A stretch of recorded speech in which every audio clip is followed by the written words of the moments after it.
ఎలా ఉంది 9 నెలల పవన్ కళ్యాణ్ గారి పరిపాలన ఎలా ఉంది? గవర్నమెంట్ వచ్చిన కానించి పవన్ కళ్యాణ్ గారు వచ్చిన కానించి ఆయన 4 శాఖలుగా మంత్రిగా చేస్తున్నాడు. ప్రతి ఒక్కటి ఎవరికి అన్యాయం జరగకుండా గ్యారెంటీగా అన్ని ఒక్క పని చేస్తానే ఉన్నాడు. అది కూటమి ప్రభుత్వం 9 నెలల్లో ఎలా ఉందంటారు? బ్రహ్మాండంగా జరుగుతుంది.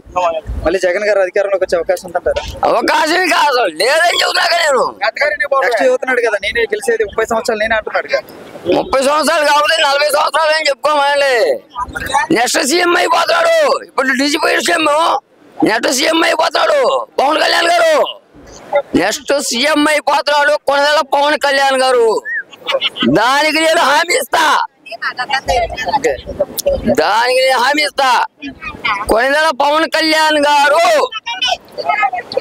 నెక్స్ట్ సీఎం అయిపోతున్నాడు. దానికి నాది హామీ. గవర్నమెంట్ వచ్చింది కానించి ప్రతి ఒక్కరికి జనం ఎంతో మంది లేడీస్ ఉన్నారు, ఎంతో మంది ఉన్నారు. ఎవరైనా ఏమన్నా అన్యాయం జరిగిందా? ప్రతి ఒక్కటి న్యాయం జరిగిందా లేదా అన్యాయం జరిగిందా అని చెప్పాలి. ఇన్ని నెలలైనా కానీ గత 5 సంవత్సరాలు ఎలా అనిపించింది మీకు? ఇప్పుడు ఎలా అనిపించింది? అప్పటికి ఇప్పుడు మార్పులు ఏమున్నాయి 9 నెలలకి గత 5 సంవత్సరాలకి? ఏమండి, గత 5 సంవత్సరాల్లో ప్రతి ఒక్కరికి ఇదిగో డబ్బులు వేసాం అంటారు. నేను బటన్ నొక్కాను నీ దాంట్లో పడ్డాయి, నేను బటన్ నొక్కాను నీ దాంట్లో పడ్డాయి అంటారు. నీ దాంట్లో పడ్డాయి నా దాంట్లో పడ్డాయి ఎవరికి తెలిసింది? నీ దాంట్లో పడ్డాయో నా దాంట్లో పడ్డాయో నాకేం తెలియదు. చేశాడు అన్నాడు కదా. చేశాడంటే చేసిన ఆయన తెలియాలి, తీసుకునే వాళ్ళకి తెలియాలి. మాకు తెలిసిందా? కూటమి ప్రభుత్వంలోనే రావట్లేదు పథకాలు ఇవ్వని చెప్పేసి అన్నారు. కూటమి ప్రభుత్వం పథకాలు రావట్లేదని చెప్పి ఎవరు చెప్పారండి? గవర్నమెంట్ వచ్చి ఎన్ని సంవత్సరాలు అయింది, ఎన్ని నెలలు అయింది? ఎన్ని నెలల కాలంలో కూడా చెప్పండి మీరు మాట్లాడండి. ఎంతకాలం అయింది, ఎన్ని నెలలు అయింది? ఇంతకాలంలో ఎవరికైనా అన్యాయం జరిగిందా? ఏమైనా ఇబ్బంది జరిగిందా? ఇబ్బంది జరిగిందని చెప్పానండి, మనం మాట్లాడదాం. రీసెంట్ గా చూసారా జగన్మోహన్ రెడ్డి గారు వైసీపీ సంబంధించిన కొంతమంది పవన్ కళ్యాణ్ గారిని అయితే విమర్శించి మాట్లాడారు. ఏమండి,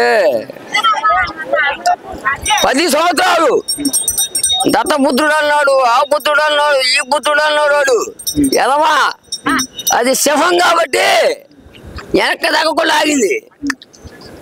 2 సార్లు పోటీ, గాజువాకలో పోటీ చేశారు, పిఠాపురంలో పోటీ చేశారు, ఏడా గెలవలేదు అన్నాడు. మళ్ళీ ఏడా పోటీ చేశారు, ఏడా గెలిచారు. మగోళ్ళు ఆయన పడ్డారు. 10 సంవత్సరాలు పార్టీని పోటీ చేసిన మగోడు ఇదిగో కొదమ సింహం పవన్ కళ్యాణ్.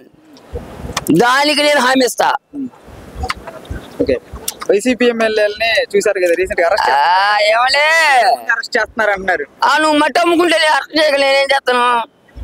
నువ్వు ఇసుక అమ్ముకుంటే నేను అరెస్ట్ చేయక ఏం చేస్తాను? నేనే ఆ గవర్నమెంట్ లో ఉన్నప్పుడు నేనే మట్టి తవ్వించా, నా క్రేన్లే ఉన్నాయి, నేనే మట్టి తవ్వా. మరి అప్పుడు ఏం చేయాలి?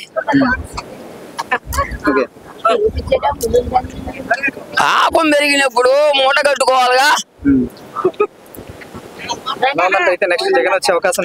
అసలు ఇంకా అది ఆ మాట అనేది లేదు. ఆ మాట వచ్చేది అనేది మాట అనేది నా చెవుని నేను నమ్మకూడదు, మీరు అనకూడదు. దానికి ఇదిగో మీరు టీవీలో పోదండి, అడపాల హరిబాబు చెప్పారని చెప్పండి, కోటప్పకొండ నుంచి నేను చెబుతా. వైసీపీ ఇప్పుడు రాదు, ఇప్పుడు ఎమ్మెల్యేలని అరెస్ట్ చేస్తున్నారు. ఇంకో కొంతమంది కూడా ఉన్నారు కదా, ఉంటే ఉంటారు, పోతే పోతారు, దాని గురించి నా సంబంధం లేదు.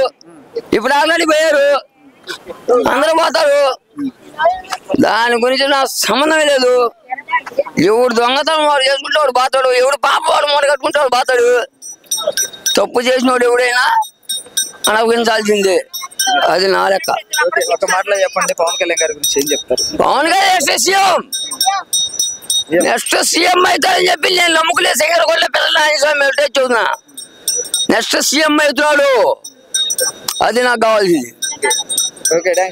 నేను వంగవీటి రంగా చేస్తా అభిమాన్యం కొనదల కొదమ సింహానికి అంత అభిమాని. వంగవేడి రంగా గారు అంటే మనకి వంగవేటి మోహన్ రంగా. రాధాకృష్ణ గారు.